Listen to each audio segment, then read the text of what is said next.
This Pitch Breakfast video is brought to you by Spangler & Agins, attorneys for Charlotte's startup community.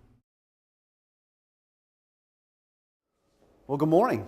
We are auditproposal.com. We connect organizations looking for an audit to local CPAs. So you can go ahead and click. So here is our opportunity, our marketplace that we've identified across the country.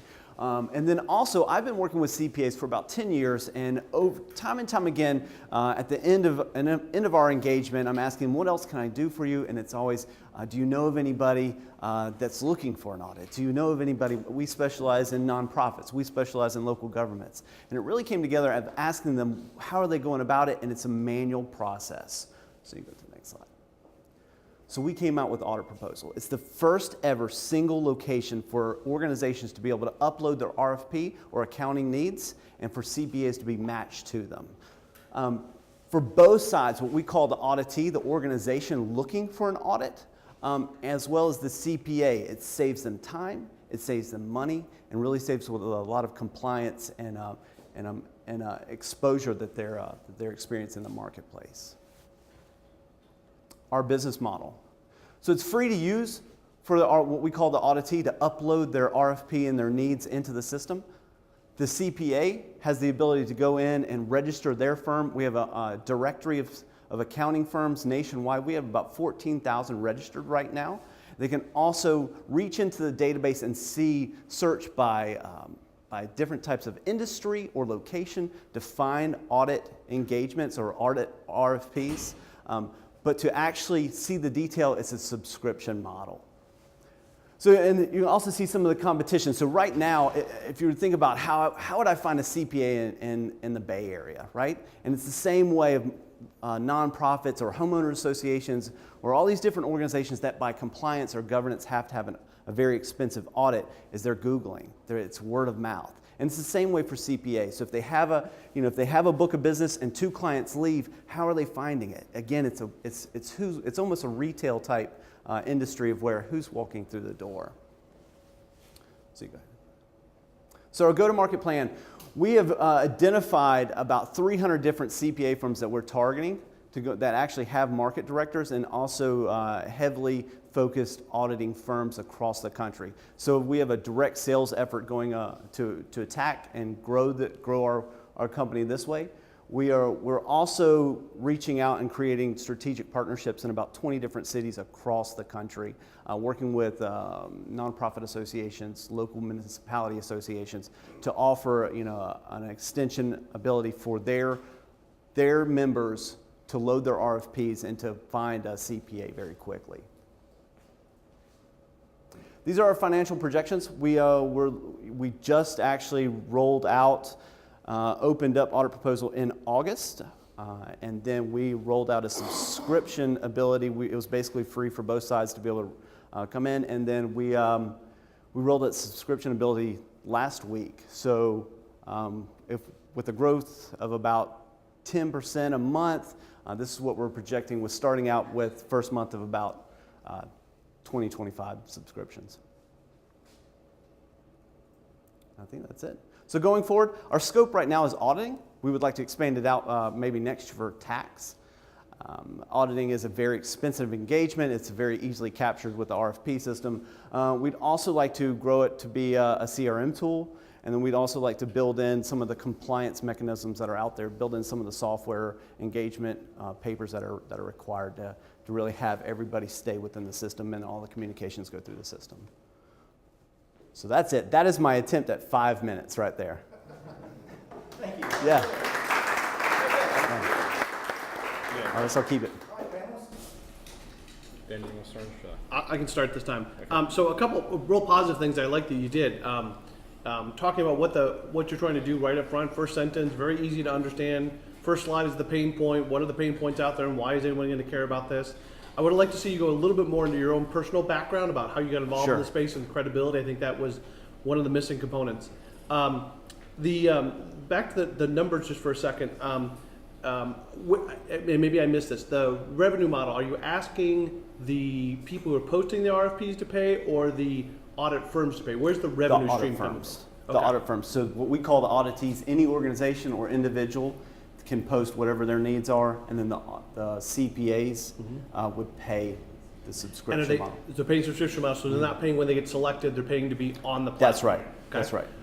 The other question I have is you expand the focus beyond just auditing to accounting and other things. How does the competitive set expand, and who else is out there? You said there's no one specifically in the audit, finding an audit partner, but as you expand, there's got to be other people helping people find CPA firms in general, right? There's a couple. There's ones that'll say, hey, if we're say 40 grand, we'll go out and find.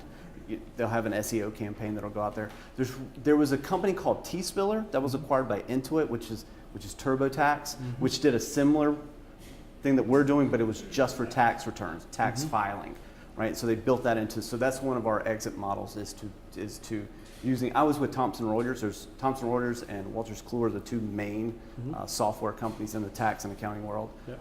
So leveraging those relationships to go and to sell. Okay, does that answer your question? It does. Okay. Last question for you is any model like this where you're building the marketplace, it's a chicken and egg thing, right? You have to have enough people putting RFPs and enough people doing it. Is. Talk to us a little bit more about how you're going to manage that process, because that's where 99% of these businesses fall down. It is. So what we did, we built the system to where we'll actually go out there and capture the RFPs and put them into the system. So out there in the public domain, reach out there and grab them to prime the pump exactly to have those CPAs.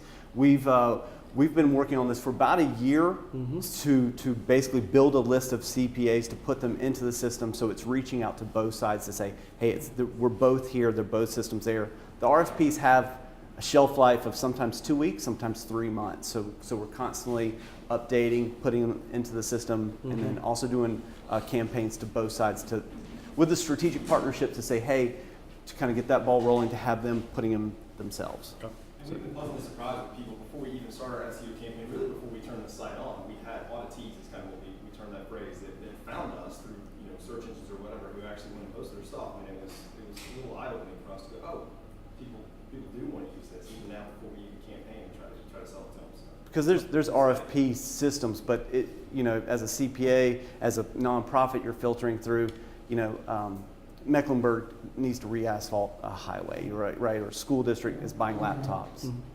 Okay, great, thank you. Yeah, absolutely. So again, I would, good job in getting kind of the statement of the problem out there. So I like that, and I like the style of the presentation. I like the fact that your slides had a lot of white space. I'm a big fan of white space. Me too. By the way. One of the questions that Vic asked you right as you started was, what kind of presentation are you doing? What we're kind of accustomed to seeing, it's either a sales pitch or it's an investor pitch. Sure. And I think you kind of went firmly right down the middle. Okay. Right. So, again, if you were doing more of a sales pitch, I would have liked to have seen more around what's in it for the customer, right? Sure. Who were you pitching? Which side of your marketplace? And again, chicken and egg, right? Cart and horse, however you want to phrase it. Huge problem with marketplaces. I've been involved with literally dozens of marketplaces, and that's the fundamental problem. You actually have to sell twice, right? Because you've got to get your auditees and your auditors, right? Both connected to the marketplace, and I think that's always really tough in terms of getting a marketplace started. During the presentation, one of the things, and I think regardless of whether it's a sales pitch or an investor pitch, and you did have a fundraising amount in there, right? So I think it was partly an investor pitch. It is. As I'm looking at any startup company, from an investor point of view, what's the one big thing that was missing in your presentation? Team. Right? You really need to have a team slide because frankly, it's sort of like if you're investing in real estate, it's location. If you're doing a startup investment, it's team. Sure. Right? So definitely need to know more about you. I think it would have been good for you to tell a little more of your story around how you got into this, right? What created the passion around building a marketplace? Because if you're building a marketplace, it's a multi-year effort. You have to have a passion around it. I think you do, but again, I think that could have come across a little bit more on the team. The team slide. Somewhere in the presentation, I jotted down, I was trying to keep up and talk notes. By the way, I would also slow down a little bit. I would make that comment too, because you have a lot of good information on the slides, Okay. and we're trying to pay as much Process attention it. as possible, Sure. and it's a little too fast even for us to get Okay. up, so slow down just a touch. In dry 5 runs, minutes, I know I it's feel hard. like, yeah, that's I right. know right, it's right. hard when Right. you're artificially limited to 5 minutes. You mentioned something about 14,000 CPAs, and I don't know. And then you came back and you talked on that side. Actually, you talked about where you have now, right? So I think 270 RFPs and 60 CPAs. One of the things an investor, if this was more of an investor pitch, and I think it actually helps in the sales pitch as well, is when you talk about the competition, talk a little bit about the market, right, and who you're going after. Okay. Because you're not going after what I call the pointy buildings down the street, right? That's the right. pointy building companies. You're not going after Bank of America and That's right. Fortune Publicly 50, traded. right? That's 'Cause right. they're publicly traded. They've got long-standing relationships That's right. with their auditing firms. Top four and, on that. Yep. And so a little bit around market. Who you're going Mm-hmm. after, small to mid-sized businesses, what does the sizing of that look like, what's the potential revenue? Okay. I'd also like to see more of a bottom-up model for, how did you get to those financials, right? And Okay. don't ever do we're growing 10% a month again, because, most investors will look at that and they'll just sigh, right? So talking about total market and what size is good, but really then doing the bottom-up, and really coming at here's my go-to-market, and here's the growth that it's going to get. Okay. And oh, by the way, the big question is, how do I get the auditees and how do I get the auditors? You hit that a little bit, but I think that probably needs a little bit more So focus. for their benefit and their benefit, why don't say 10% a month growing? Because I don't believe it. It's sort of like something you would randomly put in a spreadsheet and, Okay. and replicate. Okay. Right, It's I great. want It's to great have the feedback. basis of how you're going to Yeah. get there. Yeah. I like the idea of Yeah. here's total size of the market, but I also want to know here's how we go. And saying we're going to get 10% per month is it's easily said. It's a lot harder to do. Sure. It's great. Thank you, gentlemen. Do you want to say Faith? Yeah, let's go to the audience. Audience, yeah. Overall, I enjoyed your presentation. Thank you. And as somebody who's involved in a little bit of this, there's two things that I wanted to help you with, if you don't mind. Yeah. And one of them is check the spelling on your slides. There's some misspelling. Sam did most of that. That's right. Did you just throw him under the bus in public? That was a bus. No, it's Good example. However, in your word of mouth. particular field, Yeah. in your particular field, I refer to it as kind of an eye glazing field. Yeah. It's difficult for kind of the layman to get into it. Yeah. I would have really loved to see you come across as an authority in it. Yeah. And I didn't get that from you. You may be, Yeah. I just didn't get that throughout the Okay. pitch. Yeah. And that would have been a real good, Sure. over the top. Okay. And also incorporate your guy. You brought him with you. Yeah. I mean, is he just a pretty one? Pretty much. Yeah. No, if you bring him on stage with you, Make him he say should that. be part of it. Sure. Who else? Yes. You may have spoken to this, but is there any feedback, potential for feedback, or recommendations, I should say?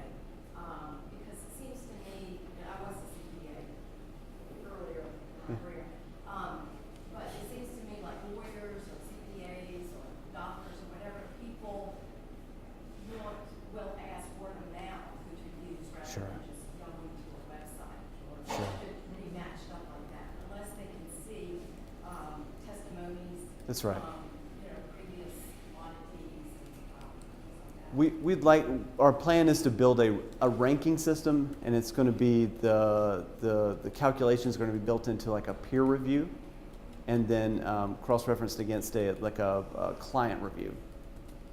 So you can see, as a user, as an auditee, you could go in and see what past organizations have said about this CPA firm and what their peers are saying about their firm. So, yeah, so that's the down the road. I agree with you. I just think that needs to be really something you focus on because, that's how you differentiate Sure. between the firms. Sure. Yep. All right. Thank you. Yeah. Thank you guys. Welcome, Tom Bell.